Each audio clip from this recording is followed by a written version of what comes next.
Man UFC 268 का को main event रोज versus जैंग वेली।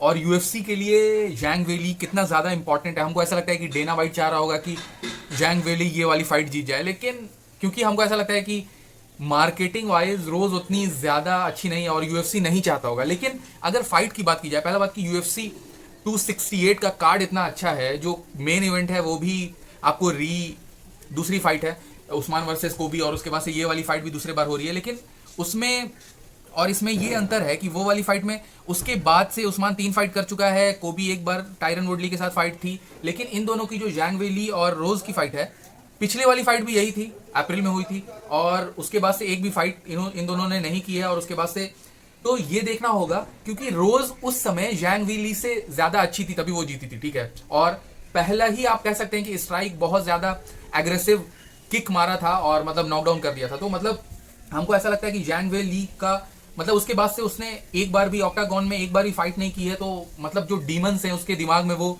चल रहे होंगे कि अरे यार नॉकडाउन नहीं होना है। तो हमको ऐसा लगता है कि फर्स्ट राउंड में थोड़ा ज्यादा हेजिटेट करेगी जैंग वेली।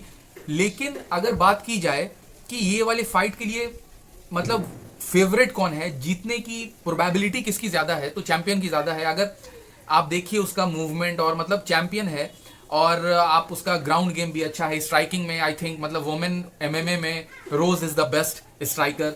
और ट्रेवन विटमैन की मतलब बहुत दिन से उसकी ट्रेनी है, मतलब उसको डॉटर के तरीके से ट्रेवन विटमैन मतलब उसको मतलब एक तरीके से पालता पोसता है। मतलब हमको ऐसा लगता है कि जस्टिन गेची के लिए भी ट्रेवन विटमैन एकदम फादर फिगर टाइप का है, और मतलब I love that chemistry between them. और उस्मान भी उसी कैंप का है अभी, तो मतलब आप समझ रहे हैं ना, ट्रेवन विटमैन मैंने बात किया था कि मेन इवेंट, को मेन इवेंट, को मेन इवेंट, तीनों में ट्रेवन विटमैन के एक एथलीट है, तो मतलब that is amazing for Trayvon Whitman. और लेकिन उसके बारे में बात की है कि क्या इंटरेस्टिंग हो सकता है, अगर आप देखिएगा उस्मान और कोबी कविंटन वाली फाइट के बारे में जो मैंने बात की है, तो वो वाले वीडियो में आपको पता चलेगा कि क्या इंटरेस्टिंग हो सकता है। लेकिन अगर आप देखिएगा फिजिकली डोमिनेटिंग जैंग वेली रोज को कर सकती है, लेकिन उसको थोड़ा डिस्टेंस क्लोज करना होगा। अगर डिस्टेंस मैनेज करके रोज जिस तरीके से फर्स्ट फाइट में उसने पिक और मतलब अपना शॉट एक सेलेक्ट किया, जैब किया, और उसके बाद से राइट हैंड किया, जैब तो मतलब ज्यादा अच्छा है उसका, फिर किक किया, और मतलब जो रेंज कंट्रोल है रोज का, उससे मुकाबला जैंग वेली नहीं कर सकती। उसको ये वाली फाइट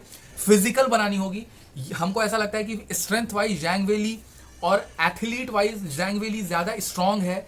और अगर ये वाली फाइट 5 राउंड तक ले जाती है जैंग वेली, जितनी लंबी ये वाली फाइट जाएगी ना, क्योंकि इस बहुत ज्यादा प्रिसाइज स्ट्राइकर है रोज, और एक बार हरा भी चुकी है उसको, तो मतलब कॉन्फिडेंस होगा। और लेकिन हमको ऐसा लगता है कि रोज चाहती होगी कि ये वाली फाइट फर्स्ट या सेकंड राउंड में खत्म हो जाए। लेकिन जैंग वेली अगर फर्स्ट राउंड सेकंड राउंड झेल जाती है, टाइमिंग उसको कंट्रोल में आ जाता है, उसके दिमाग के जो डीमन है कि पिछले बार नॉकडाउन हुए थे और मतलब चैंपियनशिप बेल्ट हार गए थे, और हमको ऐसा लगता है कि अगर चैंपियनशिप के बारे में रोज जितना ज्यादा सोचेगी उतना ज्यादा उसको डिफिकल्ट होगा ये वाले फाइट से लड़ना, मतलब गो थ्रू, और मतलब फाइट वीक से गो थ्रू करना। ये वाला प्रॉब्लम हमको ऐसा लगता है कि बहुत ज्यादा एंग्जाइटी टाइप का लगता है। और मतलब पिछले वाली फाइट में आपने देखा होगा कि रोज जीतने के बाद क्या बोल रही थी कि I am the best, I am the best. मतलब इमोशनली वो उस तरीके की नहीं है, लेकिन लोगों को ऐसा लगता है आजकल ना कि मतलब जो इमोशनली लोग नहीं दिखाते हैं तो दे आर स्ट्रांग।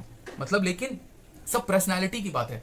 अगर आपकी पर्सनालिटी ऐसी है कि जो आप हैं वो आप दिखाते हैं, जैसे हमको ऐसा लगता है कि रोज है, मतलब वो छिपाती नहीं है उसको। बहुत सारे लोगों को ऐसा लगता है कि ओपोनेंट को पता चल जाए कि हाउ आई एम फीलिंग, तो मतलब सब कोई के दिमाग में डीमन होता है भाई, कोई बोल देता है कोई नहीं बोलता है।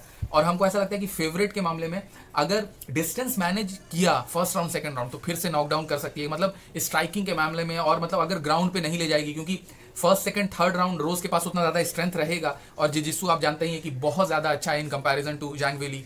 लेकिन फिफ्थ फोर्थ राउंड में अगर ग्राउंड पे गेम गया, अगर फिफ्थ फोर्थ राउंड मैच गया, तब जैंग वेली के पास ज्यादा एडवांटेज होगा। लेकिन मेरा प्रिडिक्शन है कि रोज विल विन दिस फाइट। और हमको ऐसा लगता है एम्बेडेड देख के, हमको ऐसा लगता है आपको काउंटडाउन देख के, कि अब पिछले बार जब वो चैंपियन बनी थी रोज, तो मतलब उस समय हमको ऐसा लगता है कि उतना ज्यादा मेच्योर नहीं थी, लेकिन अभी हमको लगता है इस बार शी इज मेच्योर। लेकिन जितने और चैंपियन, अगर आप और वेट क्लास के चैंपियंस को देखिएगा, तो उतना ज्यादा मेच्योरिटी हमको रोज में नहीं नजर आता है। लेकिन in comparison to previous times अभी हमको ऐसा लगता है, और हमको ऐसा लगता है कि रोज अगर फर्स्ट राउंड सेकेंड राउंड मतलब जिस तरीके से वो हमेशा प्ले करती है, अपना स्ट्राइकिंग उसका अच्छा रहा और मतलब टाइमिंग बैठाती है, तो जैंग वेली के लिए ये वाली नाइट बहुत ज्यादा टफ होने वाली है। और मेरा प्रिडिक्शन है second round finish for the rose.